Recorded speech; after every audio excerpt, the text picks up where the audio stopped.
Hello friends, welcome back to my channel Vikas tech for you. दोस्तों आज मैं बात करूंगा साइंक्रोनस मोटर को लेकर। दोस्तों टॉप 20 क्वेश्चन आपको जितने भी सारे एग्जाम के कंपटीशन में दोस्तों क्वेश्चन आते हैं, लगभग यहाँ से क्वेश्चन आपको बहुत सारे देखने को मिलेगा। अगर आप BHPCL की बात करेंगे या आप UPPCL की बात करें या आप ITI इंस्ट्रक्टर की बात करेंगे, बिहार ITI अनुदेशक भर्ती, दोस्तों यहाँ से बहुत सारे क्वेश्चन जो है आपको हेल्पफुल साबित होगा। और चलिए मैं एक एक करके दोस्तों साइंक्रोनस मोटर का क्वेश्चन हम करते हैं। दोस्तों सबसे पहले मेरा क्वेश्चन, आज का क्वेश्चन देखेंगे तो सबसे पहले ये टॉप 20 क्वेश्चन है जो कि बहुत ही आने वाले एग्जाम में काफ़ी हेल्पफुल होगा। तो चलिए मेरा सबसे पहला क्वेश्चन है कि synchronous motors are generally not self starting because. कहने का ये मतलब कि साइंक्रोनस मोटर हमारा सेल्फ स्टार्टिंग नहीं होता है, क्यों? तो दिया हुआ है कि the direction of rotation is not fix.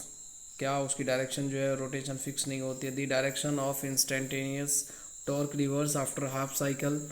उसके बाद लिखा हुआ है कि starts can not be use on this machines. उसके बाद है दोस्तों, यानी लिखा हुआ है सी में क्या कि starts can not be use on this machines, और डी में है कि starting binding is not providing on the machine. तो दोस्तों आपको पता होगा कि ये जो है हमारा क्यों सेल्फ स्टार्टिंग नहीं होती है। आई थिंक आपको ये पता भी होगा। तो ये दोस्तों ये होता क्या है कि आपको हाफ साइकिल के बाद इसका रिपीटेशन हो जाता है। यदि direction of instantaneous torque reverse after half cycle, यानी साइंक्रोनस मोटर सेल्फ स्टार्टिंग इसलिए नहीं होती है क्योंकि इसका जो घूमने की दिशा है वो डायरेक्शन ऑफ इंस्टेंटेनियस टॉर्क जो होता है वो रिवर्स हो जाता है आफ्टर हाफ साइकिल। तो इसीलिए दोस्तों इसका राइट आंसर क्या होगा, बी हो जाएगा। चलिए मैं अगला क्वेश्चन बात करता हूँ दोस्तों। अगला क्वेश्चन की बात करेंगे 2 नंबर में। तो दिया गया है कि दूसरा नंबर है, in case of single phase of a 3 phase synchronous motors is short circuited. कह रहा है कि अगर क्या होगा, अगर 3 फेज साइंक्रोनस मोटर में अगर एक फेज उसका क्या होगा, शॉर्ट सर्किट हो जाएगा, तो मोटर उस कंडीशन में क्या होगी, नॉट स्टार्ट नहीं चलेगी, रन चलेगी, मतलब रनिंग करेगी 2/3 ऑफ साइंक्रोनस स्पीड का 2/3 पे चलेगी। Run with the excessive vibration, मतलब बहुत ज़ोर से वो क्या करेगी, वाइब्रेशन के साथ चलेगी, या take less than the rated load. तो दोस्तों इसका जो है हमारा क्या हो जाएगा, ऑप्शन नंबर ए कि नॉट स्टार्ट। आप देख सकते हैं नॉट स्टार्ट, इसका मतलब ये है कि हमारा साइंक्रोनस मोटर अगर 3 फेज साइंक्रोनस मोटर में अगर एक फेज अगर उसका क्या होगा, अगर सिंगल फेज उसमें दोस्तों अगर इसका जो है शॉर्ट सर्किट हो जाएगा तो वो मोटर जो है नॉट सेल्फ मतलब नॉट स्टार्ट वो नहीं चलेगी। इसलिए इसका राइट आंसर क्या हो जाएगा, ए हो जाएगा। आगे दोस्तों ये MBBA क्वेश्चन है कि pony motor is basically, pony motor क्या होते हैं। तो पोनी मोटर आपको पता होगा कि पोनी मोटर जो होते हैं वो स्मॉल इंडक्शन मोटर को ही पोनी मोटर कहा जाता है, इसलिए इसका राइट आंसर ए हो जाएगा। तो चलिए मैं अगला क्वेश्चन का बात करता हूँ दोस्तों। तो इसको आप लोग राइट कर लीजिएगा। इसका जो सही आंसर होगा ए, स्मॉल इंडक्शन मोटर को ही पोनी मोटर कहते हैं। चलिए अगला मैं बात करता हूँ। अगला क्वेश्चन है दोस्तों, जितने भी सारे एग्ज़ाम के होते हैं दोस्तों, टेक्निकल चाहे ITI डिप्लोमा की या SSC JEE, यहाँ से बहुत सारे क्वेश्चन आपको यहाँ से देखने को मिलेगा। अगला क्वेश्चन है कि synchronous motors can develop साइंक्रोनस torque, मतलब साइंक्रोनस मोटर जो है उसको वो डेवलप कर सकता है साइंक्रोनस टॉर्क कब, व्हेन अंडर लोडेड या वाइल ओवर एक्साइटेड, या लिखा हुआ कि ओनली एट द साइंक्रोनस स्पीड, या बिलो या एबव द साइंक्रोनस स्पीड। तो दोस्तों पता होगा कि साइंक्रोनस मोटर वैसे भी रन कहाँ पे करता है, तो साइंक्रोनस स्पीड पे ही करता है। और ये पूछा क्या है कि साइंक्रोनस मोटर जो डेवलप कर सकता है साइंक्रोनस टॉर्क को तो कहाँ कर सकता है, तो दोस्तों सी ओनली एट द साइंक्रोनस स्पीड। इसका राइट आंसर सी हो जाएगा। चलिए 4 नंबर क्वेश्चन की मैं बात करता हूँ। Synchronous motors can be started by, synchronous motor को स्टार्ट कैसे कर सकते हैं, pony motor, DC compound motor, या प्रोवाइडिंग द डैम्पर वाइंडिंग। तो आई होप दोस्तों ये आपको पता होगा कि इसमें से कोई भी ऑप्शन, चाहे पोनी मोटर मेथड के द्वारा हो या DC कंपाउंड मोटर या प्रोवाइडिंग डैम्पर वाइंडिंग, मतलब किसी भी मेथड से उसको साइंक्रोनस मोटर को हम स्टार्ट कर सकते हैं। चलिए दोस्तों 6 नंबर क्वेश्चन का मैं बात करता हूँ। अगला क्वेश्चन है हमारा कि a 3 phase synchronous motors will have, 3 phase synchronous motor के पास क्या होता है, नो स्लिप, कोई स्लिप नहीं होती है, 1 स्लिप, एक स्लिप होती है, 2 स्लिप, या 3 स्लिप। तो दोस्तों पता होगा आपको कि 2 स्लिप्स मतलब 2 स्लिप जो होते हैं 3 फेज साइंक्रोनस मोटर में, कितने स्लिप, तो 2 स्लिप होते हैं। इसलिए इसका राइट आंसर क्या हो जाएगा, सी हो जाएगा। चलिए 7 नंबर क्वेश्चन की बात करते हैं। Under which of the following conditions hunting of the synchronous motor is likely to occur. कह रहा है कि हंटिंग जो होता है साइंक्रोनस मोटर में किस तरह से होता है। तो दोस्तों यहाँ लिखा हुआ है कि periodic variation of the load, over excitation या ओवरलोडेड फॉर लॉन्ग पीरियड्स, या स्मॉल एंड कांस्टेंट लोड। क्या स्मॉल यानी छोटा और कांस्टेंट लोड के लिए होता है, या ओवर एक्साइटेड लॉन्ग पीरियड्स बहुत लंबे समय अवधि के लिए होता है, या बी में है कि ओवर एक्साइटेशन, और पहला है हमारा पेरियोडिक वाइब्रेशन ऑफ लोड। तो दोस्तों आपको पता होगा कि ये हमारा जो हंटिंग होता है ना, तो ये क्या होता है कि पेरियोडिक जो ये देखिए हमारा पेरियोडिक वेरिएशन ऑफ लोड जो होता है एक समय अंतराल के बाद जो है पेरियोडिक वेरिएशन होता है, जिसके कारण इसमें हंटिंग होने लगती है। तो इसका राइट आंसर ए हो जाएगा।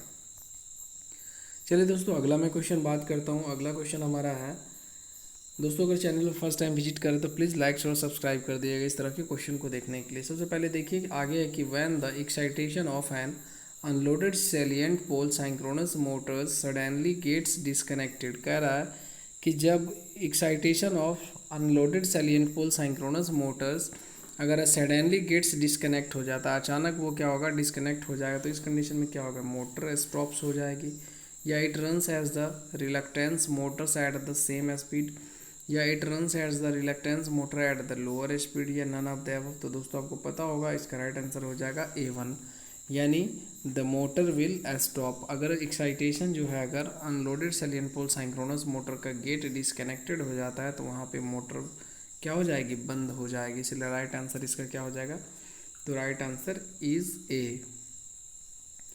तो राइट आंसर दोस्तों इसका कर लीजिएगा आप लोग, ए टिक कर लीजिएगा। चलिए अगला क्वेश्चन मैं बात करता हूँ। कह रहा है कि when V is applied voltage then the breakdown torque of a synchronous motors varies as. कह रहा है कि जब भी हमारा क्या होगा, अप्लाइड वोल्टेज होगा और breakdown torque of a synchronous motor varies, तो किस स्पीड से वो वेरी करेगा। तो आपको पता होगा ये V वेलोसिटी, V स्पीड से ही वो क्या करेगा, वेरी करेगा। When the V is applied voltage then the breakdown torque of a synchronous motor varies as. कैसे वेरी करेगा, तो वो करेगा आपको V से। चलिए अगला दोस्तों मैं बात करता हूँ 10 नंबर क्वेश्चन की। अगर बात करेंगे तो 10 नंबर में कि the power developed by a synchronous motors will be. तो मतलब पावर को जो डेवलप किया जाता है साइंक्रोनस मोटर्स में क्या होगा, तो मैक्सिमम कब होगा, जब लोड एंगल उसका 90 डिग्री होगा। ये राइट आंसर इज सी। चलिए अगला क्वेश्चन में बात करता हूँ। A synchronous motors can be use as the synchronous capacitors when it is. कह रहा है कि साइंक्रोनस मोटर्स हमारा यूज किया जा सकता है साइंक्रोनस कैपेसिटर के रूप में व्हेन इट इज, क्या होगा, जब यह ओवर एक्साइटेड हो जाएगा, उस कंडीशन में साइंक्रोनस मोटर क्या होगा, वर्क करेगा। साइंक्रोनस मोटर्स कैन बी यूज, मतलब साइंक्रोनस मोटर को हम उपयोग करेंगे साइंक्रोनस कैपेसिटर के रूप में जब इसका क्या होगा, ओवर एक्साइटेड हो जाएगा, यानी डी इज राइट आंसर। अगला क्वेश्चन है दोस्तों 12 नंबर की बात करेंगे। 12 नंबर क्वेश्चन है, कह रहा है कि ए साइंक्रोनस, यहाँ देखिए लिखा हुआ है कि a synchronous motors is running on a, थोड़ा सा यहाँ देखिए, a synchronous motor is running on a load with the normal excitation now if the load on the motor increases. दोस्तों इस क्वेश्चन पे ध्यान दीजिएगा। कह रहा है कि साइंक्रोनस मोटर्स हमारा क्या करता है, रन करता है। Synchronous motors is running at the on a load, मतलब साइंक्रोनस मोटर हमारा जो है लोड पे क्या करता है। एक सेकेंड दोस्तों थोड़ा सा रुकिएगा, पेन की प्रॉब्लम चल रही है, एक सेकेंड। अगला क्वेश्चन हम बात करते हैं 11 नंबर। यहाँ पे अभी हम लोग 11-12 पे क्वेश्चन पे थे। देखिए 12 नंबर क्वेश्चन अगर मैं फिर से बात करूँ तो 12 नंबर में कह रहा है कि a synchronous motors is running on the load with the normal excitation now if the load on the motor is increases। कह रहा है कि साइंक्रोनस मोटर हमारा रन करता है लोड पे, तो normal excitation of the load on the Motors is increases. तो क्या होगा, इसका राइट आंसर हो जाएगा D4, यानी power factors will be decreases and the armature current will be increases. यानी पावर फैक्टर उसका घट जाएगा लेकिन आर्मेचर करंट क्या होगा, बढ़ जाएगा। ठीक है, जिसका राइट आंसर डी हो जाएगा। अगला कह रहा है कि मोस्टली साइंक्रोनस मोटर क्या होता है, अल्टरनेटर टाइप मशीन है, इंडक्शन टाइप मशीन है, सैलिएंट पोल टाइप मशीन है, या स्मूथ। तो दोस्तों आपको पता होगा ये जो है सैलिएंट पोल टाइप मशीन होता है। जो साइंक्रोनस मोटर होता है वो सैलिएंट पोल टाइप मशीन होता है, जो कि राइट आंसर इसका सी हो जाएगा। 14 नंबर क्वेश्चन की बात करेंगे तो सबसे पहले 14 नंबर क्वेश्चन में देख लीजिए, कह रहा है कि the synchronous Motors is not inherently self starting because. तो दोस्तों वही क्वेश्चन इसको थोड़ा सा घुमा के दे दिया है कि सिंक्रोनस मोटर्स हमारा क्या होगा, इनहेरेंटली नॉट सेल्फ स्टार्टिंग होगा, क्यों। The force required to accelerate the rotors of the synchronous motor in an instant is absent, यानी the force required to accelerate the rotor to the synchronous speed in an instant is absent. तो इसका right answer क्या हो जाएगा, A option is right. चलिए मैं अगला बात करता हूँ, 15 नंबर क्वेश्चन की बात करते हैं। 15 नंबर क्वेश्चन में दोस्तों कि एज लिखा है कि as the load is applied to the synchronous motor, जब लोड को सिंक्रोनस मोटर पे क्या करता है, as the load is applied to a synchronous motors the motors takes more armature current because. कह रहा है कि जब लोड को हम अप्लाई करते हैं सिंक्रोनस मोटर पे तो the motor takes more armature current, मतलब वो क्या करता है ना, मोटर आर्मेचर करंट ज़्यादा लेता है। इसका क्या कारण कह रहा है, कह रहा है कि the increases load has to take more current. आगे कह रहा है कि the rotors by shifting its face backward causes the motors takes more current.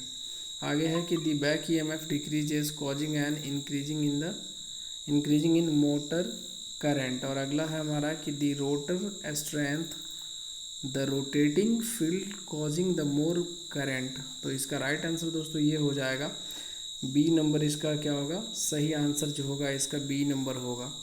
तो बी नंबर में देख लीजिए क्या है, कह रहा है कि बी नंबर में कह रहा है कि the rotor by shifting its face backward causes a motor to take more current.